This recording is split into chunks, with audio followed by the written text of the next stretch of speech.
This is the perfect family scene when Mom, Dad, and Junior all want to hear the same radio program. It's important, actually, that the interviewer does homework and gets going instead of kind of dull, you know. You probably get the best interview, darling. I have a personal relationship with my fans where I don't mess around. You know what I mean? You're right, you know, music should be a fucking uplifting thing. I delivered the message. Now what? It's time for Ben Pitcher's Industry Insider. Got the message? Welcome to Ben Pitcher's Industry Insider. This is the first, well, it's been a year. It's been a long time since Industry Insider has been on the air. And we thought, not a better way to get back on the air than to talk to one of our dearest friends and one of the most interesting figures in the music industry, Mr. Sam Cutler. Of course, if you don't know him, Sam was former tour manager of the Rollingstones, former tour manager of Grateful Dead, but also co-manager as well for the Grateful Dead. Sam, thank you very much for joining us. How are you, my friend? Everything good. Yeah, we're every day above ground's a bonus, as they say. We're in California. The sun is shining. Beautiful weather. Couldn't be better, really. Hard to imagine a better place to be. Where we are here in California very much reminds me of the northern rivers in Australia. Green, gentle hills, you know. Now, are you talking about the northern rivers? Are we talking northern Queensland? No, rivers, northern New South Wales. Oh, of course, yeah, Byron Bay. Yeah, the Byron hinterland, Now, how is everything, mate? It's been a while since we've had an official interview on the airwaves or on camera. I believe 2009 we got to sit in a beautiful setting in Bondi Beach. Yeah, well, things, I've been making progress, 2 steps forward, 1 step back. I've been working on a novel for a couple of years and another book of writing, and then I had how would I describe it? I had a 6 months kind of hiatus while I did battle with lung cancer, basically. That seems to be behind me, touch wood. We're putting back weight, and we're starting to feel good. So eventually I want to get back into my writing. But of course, you need a lot of energy for stuff like writing, and things like I've just been through are pretty draining. But California sunshine, local people, local cures, it's pretty nice here. So getting stronger day by day, man. And how you been, Ben? Well, look, fantastic. A relocation for Industry Insider. We are now based out of the Middle East, which is an interesting decision, but a decision nonetheless. Which it's been good, and it's a personal thing, but we're all personal here. We're family, so I came here to support my lovely girlfriend Emily, and which you've met in Byron Bay, and everything's great. We're doing well over here, Sam. Thanks for asking. Beautiful, man. Beautiful. That's great. Well, you're in the middle of the world there, man. It's easy to get to different parts of the world relatively quickly, which is a benefit of being there. That's for sure. It is indeed. Now, Sam, what I wanted to talk to you about was the last time we spoke, we were talking about you can't always get what you want, which was the first book you released. That's a long time we're nearly 6 years since that interview. In a brief summary, what has happened in that period of time since that book release? Because you've done quite a bit. Can you give us some bullet points? Yeah, well, books are funny. I've got like 3 books on the go. One of them I've been having a go at for 12 years, one about 2 years, and one not very long at all. And then I just published a limited edition book called Penography, which is a book of writings from a year in a writer's life. So at times it appears that, you're not doing anything because there's nothing out there and being published.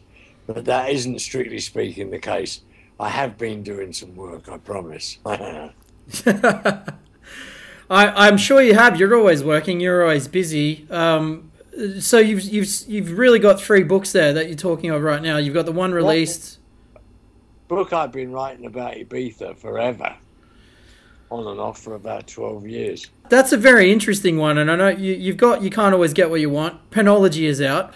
And this Ibiza book sounds interesting. Can we take a quick break and come back and have a chat about the new, have a chat about the unreleased book, I should say? All right. For more, head to BenPicturesIndustryInsider.com. Subscribe to Ben Pictures Industry Insider on YouTube, Twitter, Facebook, and iTunes. Back from the break, Sam Cutler joining us here on Industry Insider. Sam, so as we left you, we were talking about you've released You Can't Always Get What You Want. Penology is out in limited run. You were mentioning that there is a book about your life and times in Ibiza. Yeah, well, the book about Ibiza really is not so much a book about me, that's for sure. It's more a book about Ibiza. And for people, you know, who just see Ibiza as this kind of sybaritic playground, you know, maybe some slightly more depth about the architecture of Ibiza, the culture of Ibiza. And yeah, I've been working on it for a long time. Next year's supposed to go to Ibiza and take pictures, and we'll see how we go anyway. Books take a long time to go from the initial idea to be finally being completed, you know, and that's part of the fun of being a writer. In saying that, how long was start of You Can't Always Get What You Want? Not your time spent with the Stones, obviously, but the thought process of writing the book to release. How long was that? 6 or 7 years. And then Penology? 2 years. 2 years. So, and this book that book that I started on about Ibiza, which is about 18 chapters long, I've been working on and off on that for, I don't know, 10 or 12 years. Yeah, right. Okay.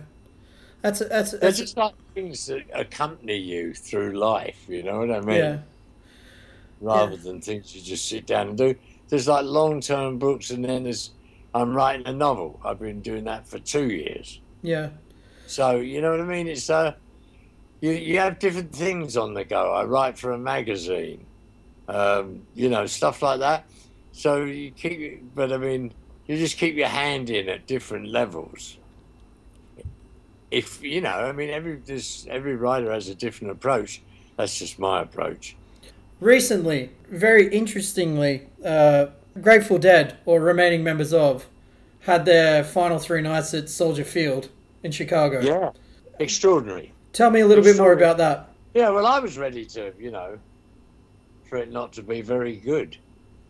But actually, I thought it was sensational. I was amazed. I mean, one of the reasons it was so good was because, you know, the guy that was from Fish that was playing really didn't try to, you know, emulate Garcia. He did his own thing.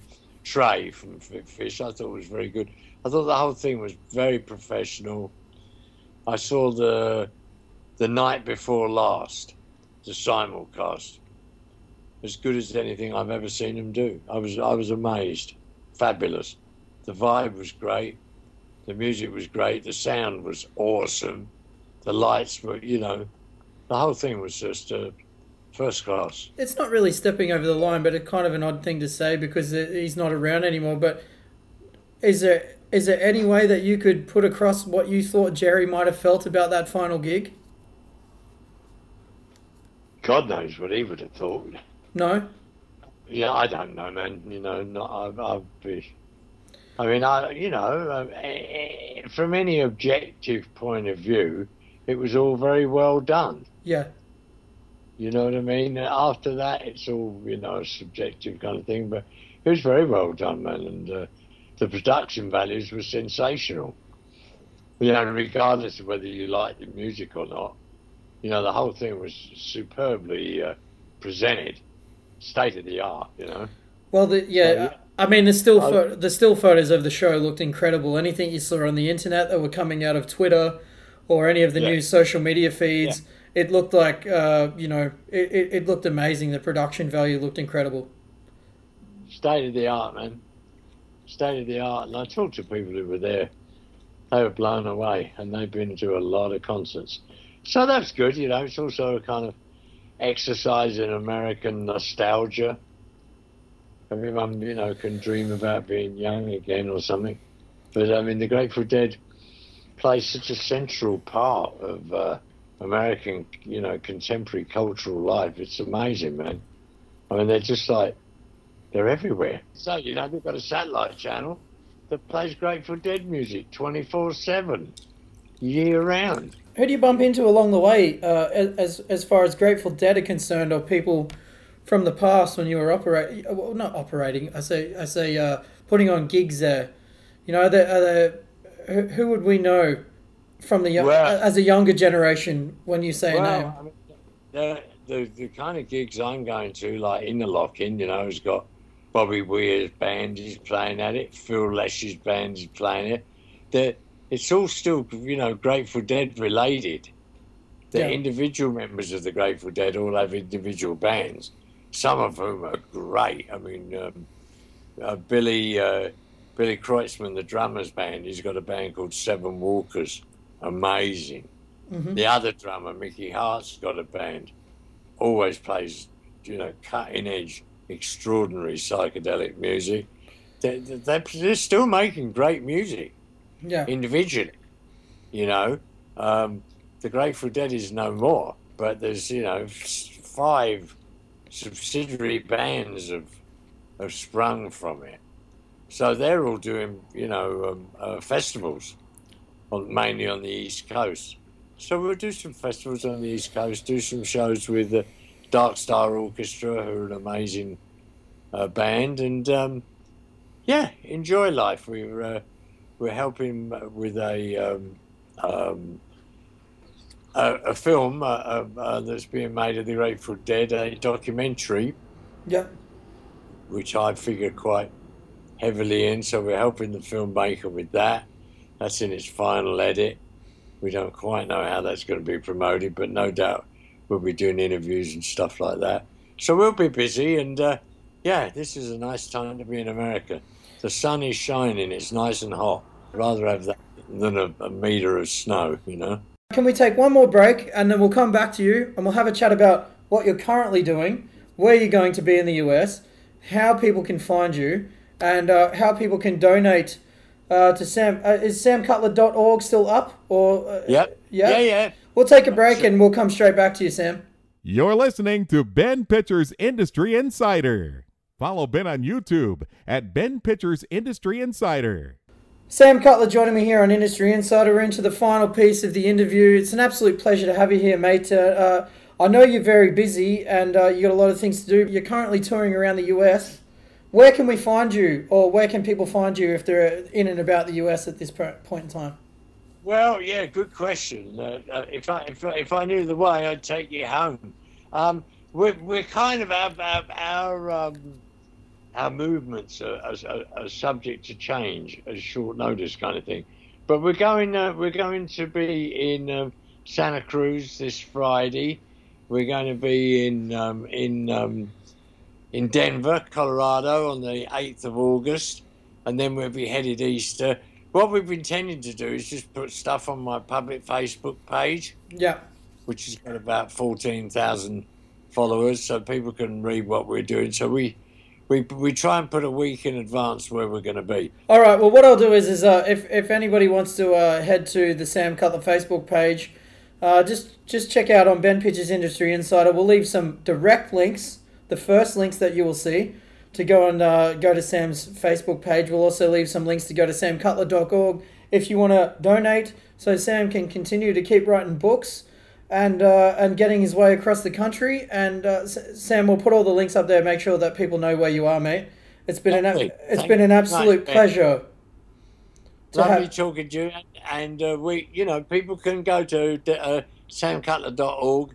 You can buy a book from there. We sign it for you and everything, and we'll be happy to accommodate you. Thanks so much, Ben. Appreciate it, buddy. Send our love to the Deadheads and our love to Jackie, and all the best to you, mate. Our love and good vibes are going to you, and we will meet up again soon.